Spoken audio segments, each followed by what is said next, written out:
운다고 달라지는 일은 아무것도 없겠지만. 박준.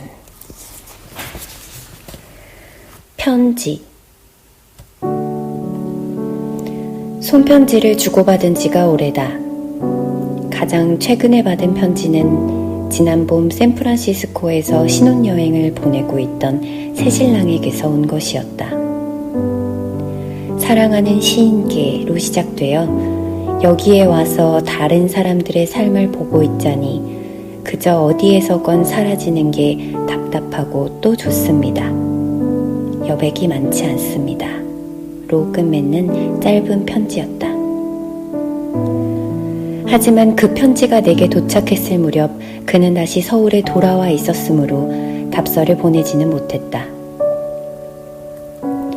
몇 해 전 누나를 사고로 잃었다. 그때 왜 그랬는지 몰라도 나는 그녀가 살던 오피스텔을 쫓기듯이 며칠 만에 서둘러 정리했다. 키타로라는 이름의 러시안 블루 고양이는 누나의 친구가 데리고 갔고 가방과 옷은 태웠으며 책은 버렸다. 한 달에도 몇 번씩 해외를 나다니던 직업 탓에 희귀하거나 고가인 물건들이 많았지만 당시 내 눈에 그런 것들이 아깝게 들어올 리가 없었다. 하지만 단 하나도 버리지 못한 것이 있었으니 그것은 그녀가 이제껏 받은 편지였다. 10년은 더 되어 보이는 운동화 상자 몇 개에 그녀가 평생 받은 편지들이 가득 들어있었다. 봉투에 우표가 붙거나 소인이 찍힌 것보다는 편지들을 딱지 모양으로 만들거나 노트 같은 것을 찢어 접어놓은 것들이 많았다. 쪽지처럼 짧은 내용도 있었고 두루마리 화장지에 작은 글씨로 적힌 긴 편지도 있었다. 나는 편지들이 궁금해 손에 잡히는 대로 펼쳐보았다. 한참을 읽어보다 조금 엉뚱한 대목에서 눈물이 터졌다. 1998년 가을 여고 시절 그녀가 친구와 릴레이 형식으로 주고받은 편지였는데 오늘 점심은 급식이 빨리 떨어져서 밥을 먹지 못했어 라는 내용이 적혀 있었다.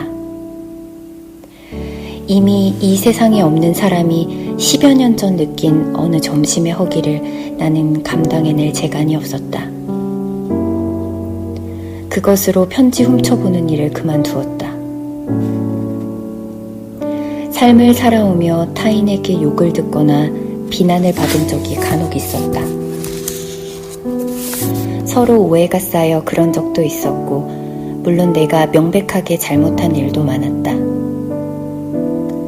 분명한 것은 내가 들었던 욕이나 비난들은 대부분 말로 들었다는 것이다. 그러다 오해가 풀리거나 화가 누그러졌을 때 종종 상대에게 사과를 받기도 했는데 곰곰 생각해보면 이러한 사과는 말보다 글을 통해 받는 경우가 많았다. 아무리 짧은 분량이라도 사과와 용서와 화해의 글이라면 내게는 모두 편지처럼 느껴진다. 어떻게 살아야 할지, 어떠한 양식의 삶이 옳은 것인지 나는 여전히 알지 못한다. 다만 앞으로 살아가면서 편지를 많이 받고 싶다. 편지는 분노나 미움보다는 애정과 배려에 더 가까운 것이기 때문이다. 편지를 받는 일은 사랑받는 일이고 편지를 쓰는 일은 사랑하는 일이라고 생각하기 때문이다. 오늘은 늦은 답서를 할 것이다. 우리의 편지가 길게 이어질 것이다.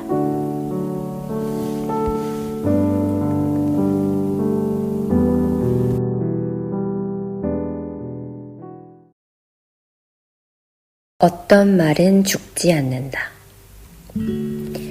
나는 누군가와 대화를 나눌 때 한 문장 정도의 말을 기억하려 애쓰는 버릇이 있다.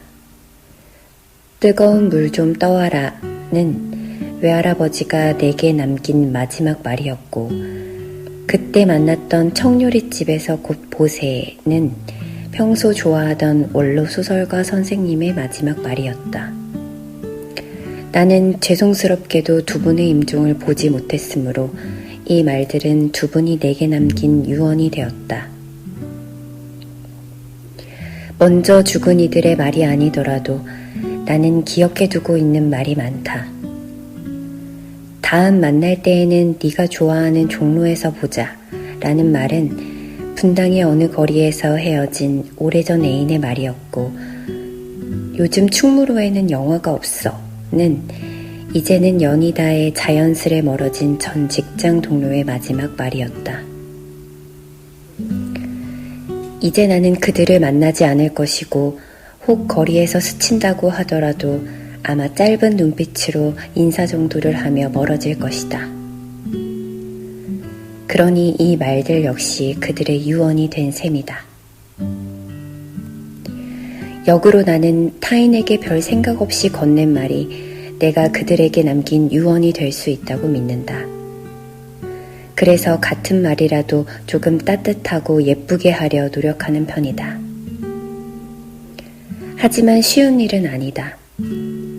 오늘만 하더라도 아침 업무 회의 시간에 전략, 전멸 같이 알고 보면 끔찍한 뜻의 전쟁 용어들을 아무렇지도 않게 썼고, 점심에는 식당에서 우연히 만난 지인에게 언제 밥 먹자 라는 진부한 말을 했으며, 저녁부터는 혼자 있느라 누군가에게 말을 할 기회가 없었다.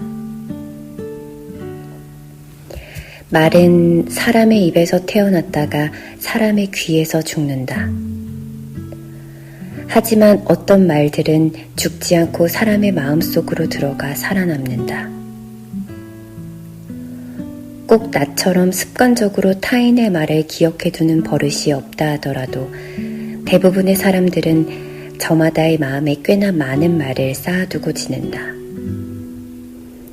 어떤 말은 두렵고, 어떤 말은 반갑고, 어떤 말은 여전히 아플 것이며, 또 어떤 말은 설렘으로 남아있을 것이다.